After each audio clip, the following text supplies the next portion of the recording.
So it's Peter Kraiker here, Pedal Magazine. I'm here with Michael Berry, who has announced his intention to retire at the end of this year. First, you had a good race yesterday. How does it feel knowing that you're winding down your races? You've got the one tomorrow, you had the one yesterday. Yeah, well, it's certainly nice to be racing back in Canada, and after 6 weeks without racing and recovering from these I broke my arm 6 weeks ago, and I had surgery, so the recovery period was quite long and difficult from that. But the whole time, I knew that if I was in good shape, I could race. The doctors would allow me to race here. And so in the back of my mind during that whole period, I was just focused on getting in shape for these races because they're important to me. It's important to me that I can race in Canada in my final few months, my final year of racing, and my final few months of racing. So yesterday was definitely quite special, and I enjoyed myself. I was a bit, I didn't exactly have a great idea of how my fitness would be and if I'd be able to first do my job and then hang in there to finish. And in the end, I think I just took it lap by lap, and in the end, I was able to stay in the peloton and finish up front. And which hopefully I recover well today, and I can improve on that tomorrow. Did you go for a ride in the rain today? No, we missed it. Fortunately, yeah. That was pretty nasty. It was, yeah.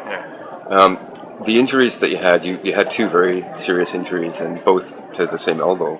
Yes. How much of a factor is that in your decision to retire this year? Yeah, I think, I was already considering retiring last year, and toward the middle of last year, I had said to my wife and my family that this year would likely be my last. I think the last few years, my children are getting older now, and the last few years have been increasing. It has been increasingly difficult to travel and spend time away from them.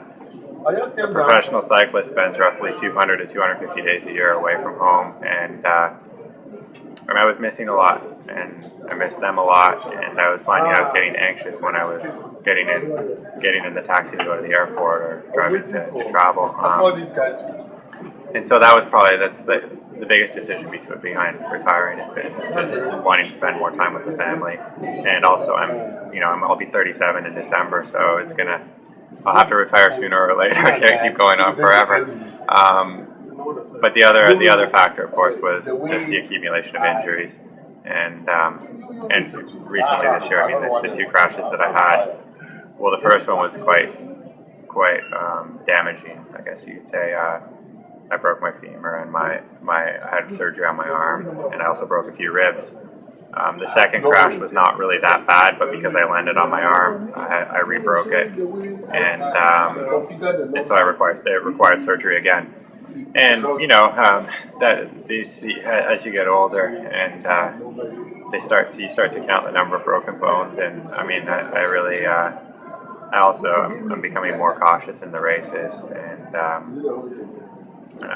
overall, I think it's time.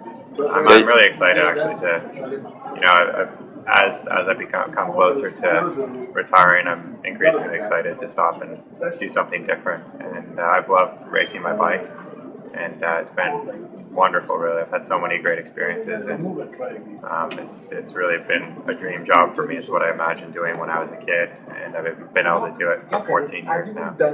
And cycling will forever be a part of my life. But I just won't keep any numbers on anymore. You wrote on your website a little bit about not exactly losing your nerve, but feeling like you're a bit more cautious because of the injuries. I think it's only natural that after you've taken some hard hits that you're more cautious. It's on some level that's maturity. When I was young, I was somewhat fearless, and I've taken a few hard hits, and I'm far more cautious. And I think, just generally speaking, with the riders of my generation, that is one of the factors that pushes them to retire. Is just the accumulation of crashes and not feeling comfortable taking the risks as much.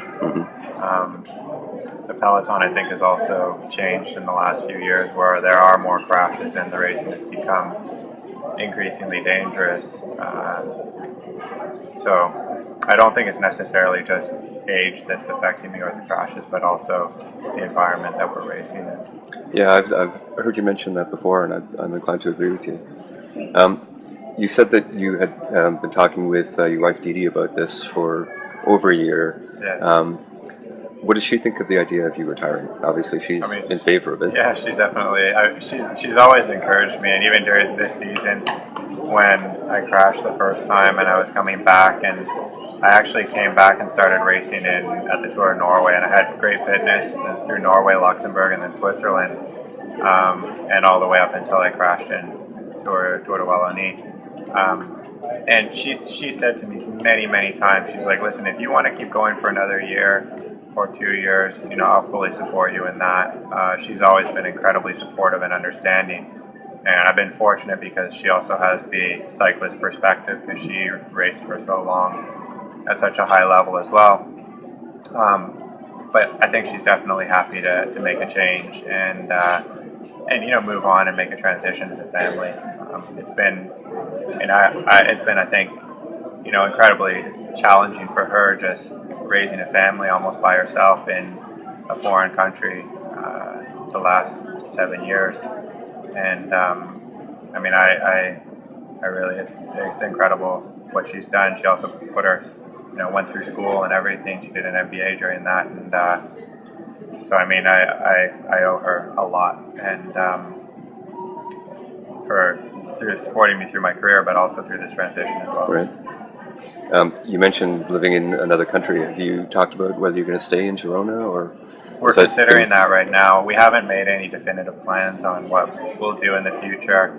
I kind of want to just take some time to think it over, and we want to make these decisions really as a family. I mean, she has a career ahead of her, and I have to consider the direction I will go as well. We also have to consider what's the best environment for the children. Obviously, family's a consideration in the sense that we want to be closer to my parents and her family. But we also want, raising them in the best environment is the most important thing. So we're considering all these factors, but I would definitely want to be more involved in cycling on a national level in Canada, and there's some fantastic things happening in Ontario now and in Toronto, and the velodrome being built in Milton is very exciting. Long overdue. Yeah, exactly, and just it's really impressive seeing the amount of commuters riding around town.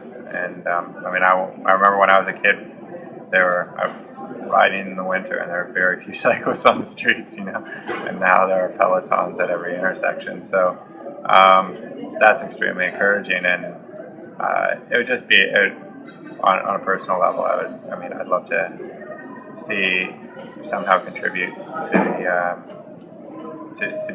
being a part of that growth of cycling, and just encouraging people to try it, and not necessarily race, but just get on a bike and have fun.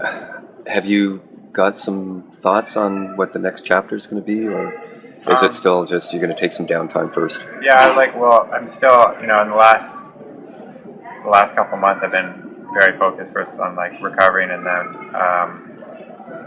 healing and getting back into shape for the races and the rest of the season. I still have a job to do, and the team counts on me to be there to perform, and so that's been really my primary focus the last several months. But always in the back of my mind, on some level, I'm considering what I'll do in the future. One thing I do like writing, and that's been a hobby of mine for the last several years, and so that'll always be a part of my life, like riding a bike is, and I'll continue to do that in the future for sure. Whether or not I try and make a living at it, I don't know yet, but I've had some other offers, and I just really, I have to consider the family and all that before I make any decisions. So I'll before the new year, I'll definitely make a decision on what I'll do.